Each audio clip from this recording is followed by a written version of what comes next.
난 시골에서 비닐하우스 농사를 지으며 사는 40이 조금 안 된 노총각이다. 그런데 나에게 나를 풀어줄 단골 애인이 생겼다. 나를 변태라고 하여도 좋고, 나의 애인을 늙어주책을 떤다고 하여도 좋다. 그래도 그녀는 나의 훌륭한 애인이니까 말이다. 우리 부락에서 내가 나이가 제일 젊고 그 위로는 거의가 70이 넘거나 가까운 노인네들 뿐인데 어떻게 애인이 생겼냐고. 이상하게 생각을 하지 않으면 그게 비정상적인 생각이겠지만 난 애인을 우리 부락에 두었다. 애인이 생기기 전에는 읍이나 면소재지에 나가서 티켓 다방의 아가씨들에게 티켓을 끊어주며 돈만 허비를 하였지만 이제 여관비는 물론 티켓을 안 끊고도 생각만 나면 언제든지 부르면 오는 애인이 생겼으니 이 얼마나 좋은 일인가? 젊은 놈이 도회지에 안 나가고 왜 시골 구석에서 농사일을 하느냐고 묻는다면 그 해답은 아주 간단하다. 나의 부모님은 지금 어디에 사는지조차도 모른다. 엄마라는 여자는 어느 하늘 아래에서 아버지가 아닌 다른 남자의 품에서 살 것으로 추정을 하지만 우리 아버지는 아마 노숙자로 살다가 길거리에서 죽은 것이 아닌지 모르겠는데 그 이유는 차비 몇 푼만 있으면 올 수가 있을 것이고 하다못하여 동전 몇 입만 있으면 자신의 안부라도 전하고 할아버지의 소식이라도 물을 수가 있을 것인데 소식은커녕 할아버지가 임종을 하신 것도 모르니 나의 그런 추측이 잘못된 것은 아니리라. 그랬다. 난 어려서부터 할아버지, 할머니 손에서 자랐다. 할머니, 할아버지 덕에 초등학교부터 고등학교까지 무사히 마쳤고 군대도 다녀왔으나 나를 키워주고 공부를 시켜준 연로하신 할아버지, 할머니만 시골 구석에 그대로 두고 나갈 수도 없었을 뿐더러 나가서 마땅하게 할 일도 없었기에 할아버지 소유의 논과 밭을 경작하며 살다가 보니 이 제 40이 가까운 나이지만 빼도 박도 못하고 시골에서 살아야 그나마 비닐하우스 농사를 지으며 편안하고 여유롭게 살 수가 있다. 남들처럼 외국에서 신부를 구해올 마음도 먹었지만 그 비용도 만만치 않아 아직은 꿈만 꾸고 있는 상태이다. 그런데 나에게 애인이 생긴 것은 내가 우리 부락에서 제일 젊은 탓도 있겠지만 군대에서 공병으로 근무를 하며 선임으로부터 전기 배선이며 각종 기계를 수리를 하는 것을 어깨너머로 배운 것이 1등 공신이라면 공신이다. 무지한 시골 사람, 그도 나이가 67세가 가장 젊은 나이이다 보니 집에 전기가 나가도 내가 가서 손을 봐줘야 하였고 농기계가 고장이 나도 어려운 것은 전문가를 불러야 하였지만 간단한 것은 내 손으로도 주무르면 가동이 되었기에 나의 존재는 우리 부락에서는 없어선 안 될 존재여 나에게 미움을 받으면 유일하게 나 혼자 가지고 있는 트랙터도 빌려주지 않는다는 사실을 잘 알기에 어찌하던 나에게 미움을 안 받으려고 나의 눈치만 살피는 형국이었다. 우리 부락에서 가장 젊은 사람이 67살이었다. 그런데 그 나이의 노인이 바로 나의 애인 역할을 톡톡히 해주는 할머니이다. 어떻게 그런 노인이 애인 노릇을 해주느냐고 의심을 할 것이다. 얼마 전에 우리 할아버지 장례식에서도 그 할머니는 마치 손자며느리처럼 음식일을 전담을 해주었다. 부락의 다른 노인들은 부락일이라 의뢰하는 일로 알고 있지만 실상을 알면 아마 대경실색을 할 것이다. 우리 할아버지가 노환으로 하나뿐인 우리 고모가 사는 도회지 병원에 입원을 한 것은 작년 봄의 일이었다.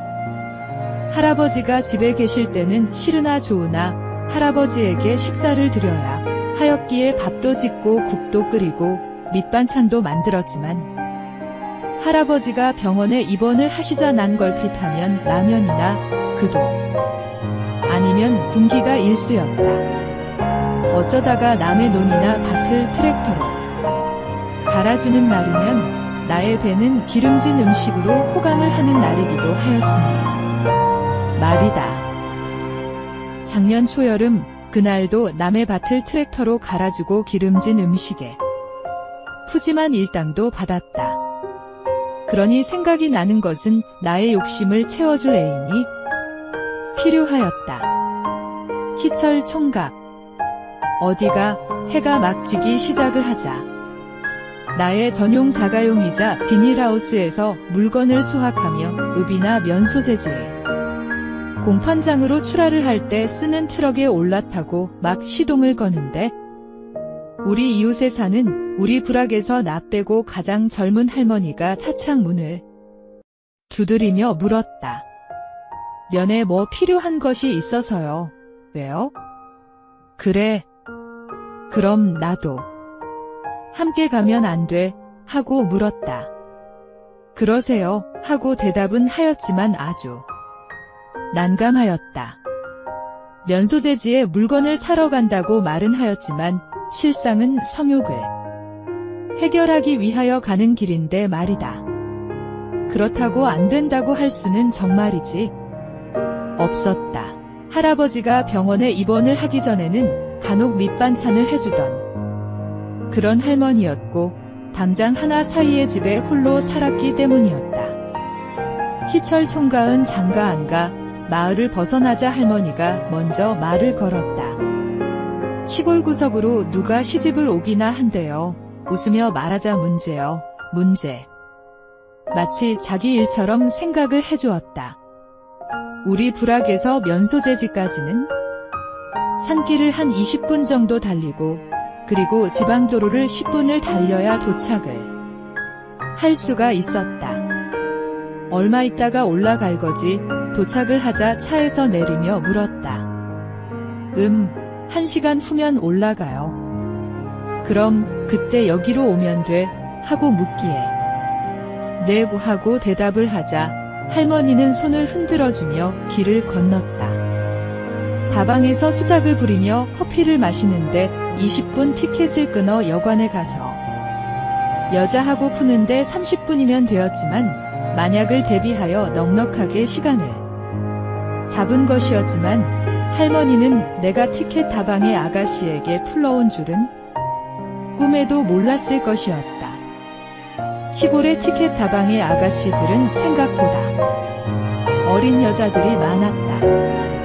그들은 나이가 22살이니 21살이라고 하였지만 자세히 살펴보면 10대 아가씨란 것은 한눈에 알 수가 있었다. 난 그 다방에서 제일 어려 보이는 아가씨를 데리고 여관으로 가서 시원하게 풀었다. 오래 기다렸어요. 일을 치르고 차를 주차해 둔 곳으로 갔더니 이미 그 할머니는 차 옆에서 사방을 두리번거리며 있었다. 대답을 안 하였다. 혹시 여관에서 아가씨가 먼저 나오고 내가 나오는 것을 봤나 하는 생각을 하였다. 타세요. 차의 조수석 문을 열어주며 말을 하자 대답도 안 하고 차에 올라탔다. 시동을 걸고 지방도로를 벗어나기 전까지 난 할머니의 눈치만 살폈고 할머니는 아무 말도 안 하였다. 희철 총각. 그 여자 돈 주고 샀어. 산길로 접어들자 할머니가 입을 열었다. 역시 내 예상이 틀림이 없었다. 안 하면 못 참겠어. 할머니가 나에게 손을 대고 물었다. 할 말이 없었다.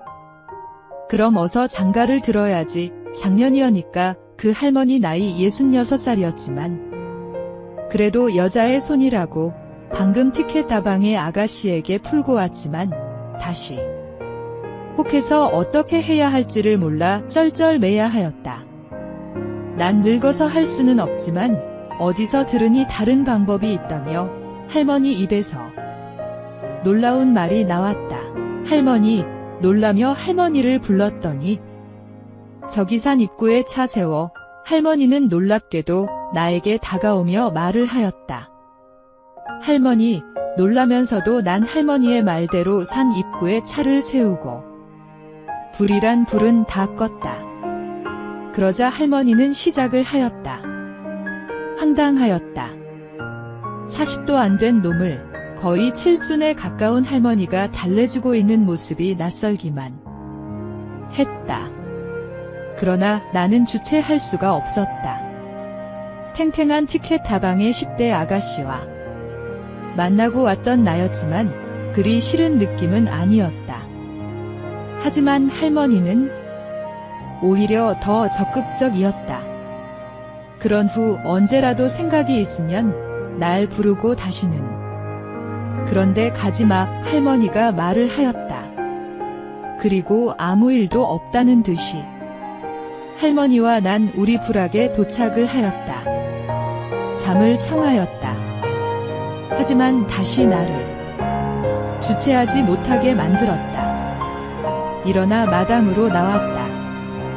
할머니의 집에는 불이 켜져 있었다. 순간 한 가지 묘안이 떠올랐다. 허물어져 있어서 우리 집과 할머니 집을 쉽게 드나들 수 있는 곳을 이용하여 할머니 집으로 갔다. 할머니, 나직하게 방문에 입을 대고 불렀다. 누구?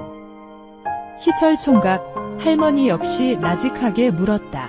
내부하고 대답을 하자 누가 보면 어쩌려고 할머니가 말을 하였다. 할 말이 없었다. 방 뒷문으로 와 막 돌아서려는데 할머니가 나직하게 말을 하였다. 할머니 집은 여름이면 바람이 지나가게 하여 시원하라고. 방문이 앞과 뒤에 2개가 있었다. 그 방의 뒷문은 우리 집이 아니면 안 보이는 그런 문이었다. 뒤로 해서 안으로 돌아가자 문이 조금 열려 있었다. 왜? 또 생각이 난겨 할머니가 얼굴을 붉히며 물었다. 그게 아니고 난 할머니 옆에 앉으며 말을 하였다. 그럼 뭐여? 의아스러운 눈초리로 나를 보며 물었다. 난 할머니에게 어려운 부탁을 하였다. 내가 늙어서 안 돼 놀라며 나의 팔을 잡았다. 우리 영감 죽기 전에 애써 보았지만 못했는데 하며 말을 흐렸다. 그래도 어떻게라도 오하고 말하자 몰라. 불꺼 마치 수줍은 새색 시마냥 얼굴을 붉히며 말을 하였다.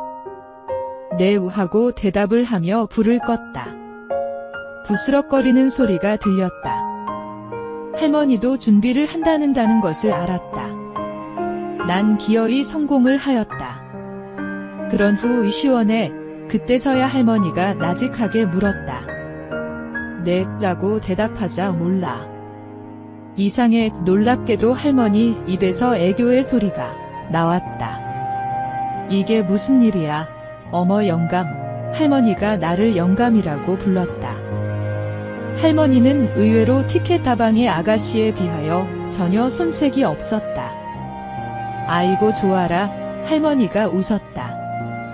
할머니 정말이요? 나는 물었다. 좋다마다. 할머니가 웃었다. 그럼 이제 할머니가 내 애인 하겠어요? 할머니는 말을 안 하고 외면을 하였다. 싫으면 말고요. 아니야. 할게 희철 총각 애인 할게. 좋아요. 대신 그런데 가면 싫어.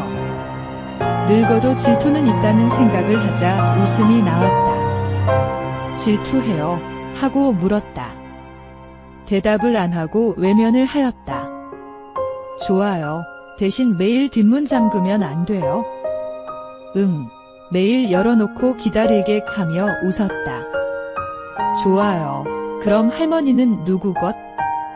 희철 총각 것이지 하고 대답을 하였다. 그리고부터 할머니는 나의 애인이 되었다. 할머니는 우리 비닐하우스에 일이 있어 일을 하러 오는 날이면 항상 밀크로션을 지참을 하고 온다. 일을 하다가 다른 할머니, 할아버지들이 일을 마치고 가면 그대로 기다린다. 그리고 비닐하우스 안에 마련이 된 피곤하면 잠시 쉬는 창고 안으로 와 기다리는데 놀라운 것은 늦게 배운 도둑질 날밤. 새는 줄 모른다고 할머니는 나의 비닐하우스에 일을 하러 오는 날이면 나의 애인 역할을 아주 톡톡하게 해준다. 읍이나 면사무소에 물건을 출하하고 조금 늦게 오기라도 하면 어떤 년하고 붙어먹고 왔냐고 따지며 질투를 하는 것이 가끔은 힘들지만 이른을 눈앞에 두고도 질투를 한다는 것이 어찌 보면 귀여운 맛도 있고 애교스러운 맛도 있어서 내가 장가를 가면 몰라도 안 가는 동안에는 나의 훌륭한 애인으로서 아껴줄 생각이다.